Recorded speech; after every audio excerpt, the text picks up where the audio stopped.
Duh, es teh cangkeme iki lho.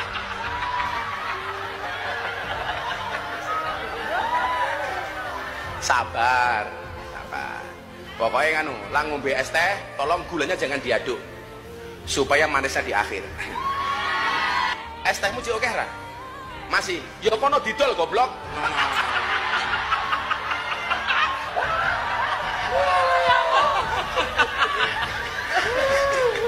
Dolen dhisik, engko larong payu wis takdir.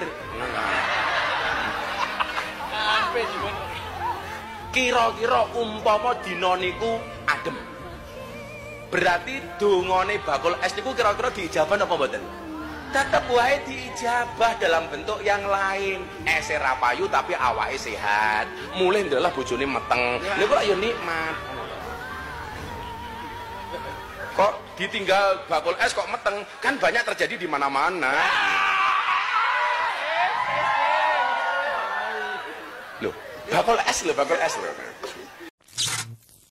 Halo guys, assalamualaikum. Balik lagi sama gua Bang Bar. Gimana kabar kalian semuanya? Sehat-sehat ya. Dan kita bakal ngomongin yang lagi viral-viral lagi nih. Ini lagi viral banget dan lagi banyak banget diomongin di mana-mana tentang Gus Miftah ya. Ini beberapa waktu lalu Gus Miftah di minggu lalu kalau nggak salah di hari Rabu itu bikin kontroversi lagi. Kenapa Bang kontroversinya? Ya mungkin kalian juga udah pada ngeliat ya videonya pasti FYP di mana-mana ketika Gus Miftah ini ketika ngisi pengajian di Magelang itu mengolok-olok pedagang es teh namanya Pak Sun Haji ya kalau nggak salah tuh. Nah ini beragam komentar dilontarkan oleh para netizen Indonesia dan yang bikin kecewa juga sebenarnya nggak cuman Gus Miftahnya aja ya, tetapi bagaimana orang-orang yang di atas itu seolah-olah seakan-akan mendukung jokes yang menurut banyak orang tuh nggak lucu sama sekali, sangat tidak pantas untuk diungkapkan dan itu banyak jadi sorotan halayak umum lah ya. Langsung aja kita lihat ini beberapa komentar dari teman-teman di warganet lah, netizen Indonesia guys, biasa. Yuk, let's go guys. Jangan bilang bapak penjual es itu dinaikkan derajatnya karena dihina oleh Miftah dan semua audiens yang tertawa yang kayak Dajjal itu. Bapak itu mendapatkan rezeki dan dinaikkan derajatnya itu karena doa-doanya. Karena Tuhan ingin menunjukkan kepada Miftah bahwasannya yang dihinanya itu adalah ciptaan Tuhan yang seharusnya dilayakkan. Rupanya kejadian ini bukan kejadian yang pertama, tetapi memang dia beberapa kali mengolok-olok tukang es dengan katanya seperti ini, seolah-olah tukang es adalah nyemot. Ini kalau difilmkan, judul filmnya adalah Dajjal versus Ya'juj Ma'juj. Melihat yang di sebelahnya yang ketawa-ketawa terbahak-bahak kali itu, banyak kali bercandaanmu atau guyonanmu itu nggak lucu sama sekali. Nggak lucu sama sekali. Cenderung menjijaikan, ya. Anda tahu siapa yang digendong sama si buta dari gua hantu? Sekarang jualan es teh. Bahas Gus Miftah, baik. Jadi guys, kemarin sosial media satu Indonesia Raya tiba-tiba semua ngebahas Gus Miftah perihal video dia yang bilang ke penjual es pas lagi acara sholawatan di Magelang. Videonya nggak perlu gue tampilin karena pasti kalian udah lihat juga. Nah, tindakan Gus Miftah ini akhirnya memicu reaksi keras dari berbagai pihak karena dianggap udah mempermalukan pedagang di depan banyak orang. Nah, kuasa hukum Gus Miftah kemarin memberikan klarifikasi kalau menurut dia itu semua spontan dan cuma guyonan atau gaya bahasa yang biasa dipakai sama yang bersangkutan. Katanya memang seperti itu. Nah, sampai sini reaksi netizen bukan mereda tapi makin keras lagi karena menurut mereka apakah seorang ulama yang sekaligus staf kepresidenan pantas berbicara seperti itu. Akhirnya karena banyak rasa iba dan simpati terhadap bapak penjual es tersebut, netizen rame-rame menggalang donasi buat beliau. Yang paling terpercaya itu menggalang dana dari akun Sayap Hati sampai banyak selebriti sama pejabat publik yang ikut berdonasi. Bahkan katanya sampai ada yang mau berangkatin bapak itu buat umroh. Tapi hal baik dari semua kejadian ini adalah bapak penjual es teh rezekinya jadi kebuka lebar banget. Kalau menurut prediksi gua akan ada video di mana bapak penjual es dan Gus Miftah akan tertawa bersama. Bapak penjual es akan dikasih modal sama Gus Miftah, sedangkan netizen akan tetap marah-marah. Gus Miftah juga tetap dengan gayanya yang begitu dari panggung ke panggung, bercanda guys. Tapi nggak tahu gimana menurut kalian? Coba tulis di kolom komentar. Klarifikasinya Gus Miftah minta maaf. Oke, yang gue pikirkan after ini gitu ya, setelah ini terjadi gitu ya, Gus Miftah akan menghampiri si pedagang esnya, si bapak penjual es itu, ngasih santunan, ngasih uang, ngasih ini, ngasih itu dan segala macam, dan pedagang esnya pasti akan iya aja, nurut-nurut aja, diterima duitnya dan segala macamnya, dimaafkan dan segala macamnya. Tapi Kita tidak pernah tahu sakit hatinya seseorang, kecewanya orang itu seperti apa. Di mulut bisa memaafkan, di hati gak ada yang tahu. Dalamnya hati itu nggak ada yang tahu. Dan mungkin setelah ini nama Gus Miftah juga akan bersih gitu aja, akan datang ke podcast ahihi, akan berdakwah lagi, dan tidak menutup kemungkinan untuk Gus Miftah akan mengulangi kesalahan yang sama, tidak menutup kemungkinan ya. Jadi belum tentu pasti terjadi lagi. Karena udah berkali-kali gitu melakukan kontroversi itu yang berulang gitu ya Gus Miftah ini. Tetapi ya kejadian ini minta maaf, kejadian lagi, minta maaf, kejadian lagi, klarifikasi lagi, kejadian lagi. Aduh. Semoga Gus Miftah bisa mengambil pelajaran dari hal-hal ini ya, bahkan sampai dinotis sama Bapak Presiden, sampai dinotis juga sama admin Gerindra, sampai dibikin konten sama banyak orang juga ya di media sosial. Itulah manusia. Manusia itu tempatnya dosa, manusia itu tempatnya salah, manusia itu tempatnya hilaf. Dan tanggal sial itu nggak pernah ada di kalender. Tuhan itu maha pengampun, Tuhan itu maha memaafkan gitu ya. Tapi permasalahannya, kita manusia yang melihat tayangan video tersebut, kita yang diolok-olok di situ, belum tentu bisa memaafkan 100% sama seperti Tuhan. Dan bilang apa? Bercanda. Oh iya bercanda. Tapi apakah sesuatu hal pencari nafkah gitu ya, seorang pencari nafkah itu pantas untuk dijadikan bercandaan serta olok-olok, bahkan sampai ditertawakan oleh semua jamaah yang hadir di situ, bahkan ditertawakan oleh pendakwah-pendakwah yang ada di atas panggung tersebut. Nah, itu dia. Jangan selalu berlindung di balik kata bercanda untuk sebuah hinaan. Kita nggak ada kata permisif untuk kayak gitu sih guys. Tapi seolah-olah itu benar-benar jadi hal yang lumrah aja gitu. Menurut gua itu udah salah kaprah banget gitu. Malah mereka justru tertawa terbahak-bahak. Di sini permasalahannya seorang ayah, seorang bapak-bapak yang berjualan es untuk menafkahi anak istrinya di rumah. Kita nggak tahu, mungkin dia juga nafkahin sepupunya, ponakannya, tantenya, omnya, segala macamnya. Seorang pencari nafkah yang halal, entah apapun itu pekerjaannya, entah dia jualan apapun, entah dia tidak berjualan pun, misalkan pemulung dan segala macam, pengemis, pengamen dan segala macam, itu tidak pantas untuk diolok-olok dan ditertawakan. Sangat disayangkan.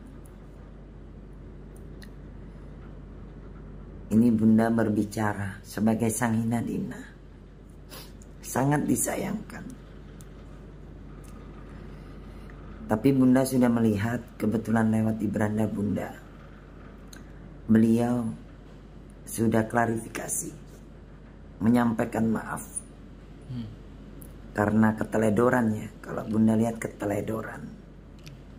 Gus Miftah juga mengakui ya kalau dia hilaf guys. Jadi memang benar-benar pure ini kesalahan ya. Jadi nggak bisa untuk permisif gitu ya. Bahkan Gus Miftah juga udah mengakui ini kesalahan ya, jadi introspeksi diri. Ya bahkan juga ditegur gitu ya sama Seskap Teddy, sama ya mungkin juga atas inisiasi dari Pak Prabowo juga mungkin gitu ya. Jadi ini benar-benar sebuah kesalahan dan bukan untuk suatu hal yang jadi permisif gitu ya. Benar-benar salah udah. Sembrono mengeluarkan suara. Akhirnya viral. Ketidakpantasan tersebut.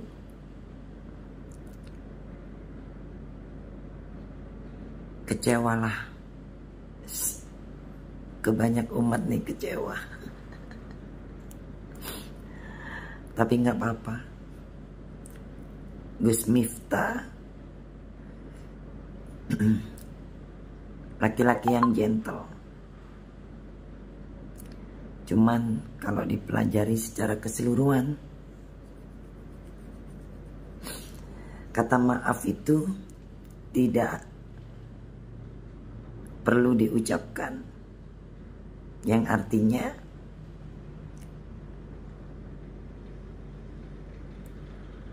bagaimana caranya tidak mengeluarkan kata maaf. Tapi kewajiban orang yang mengakui salah itu minta maaf. Dan di dalam maaf itu harus tersirat ketulusan. Benar, ketulusan ya. Jangan diulang lagi. Tehmu jek oke ra? Masih. Ya kono didol goblok. Amat sangat miris, menyedihkan, juga memalukan melihat apa yang terjadi di dalam video yang saya stage tadi, di mana ada seorang tokoh publik, seorang pemuka agama, ulama tepatnya, yang amat sangat terkenal, yang saya yakin hampir seluruh masyarakat Indonesia tahu siapa dia. Dan dia kebetulan juga adalah seorang utusan khusus daripada Presiden Prabowo Subianto di bidang kerukunan umat beragama. Banyak hal yang sebenarnya kita dapat tangkap daripada apa yang terjadi. Yang pertama bahwa masing-masing individu, masing-masing manusia itu wajib punya adab dan memahami etika.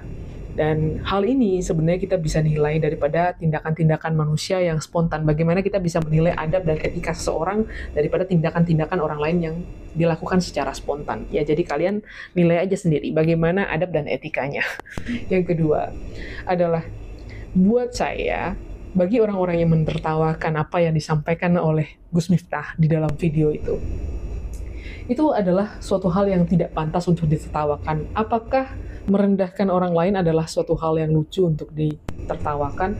Jadi ini bukan hanya adab dan etika siapa yang menyampaikan tentang bagaimana merendahkan dan bagaimana menghinakan ataupun menggunakan kata-kata yang tidak pantas, tapi bagaimana juga orang-orang yang menganggap apa yang disampaikan oleh Gus Miftah ini adalah sebuah lelucon yang lucu. Saya rasa ini bukan lelucon, ini suatu hal yang nggak pantas dilakukan.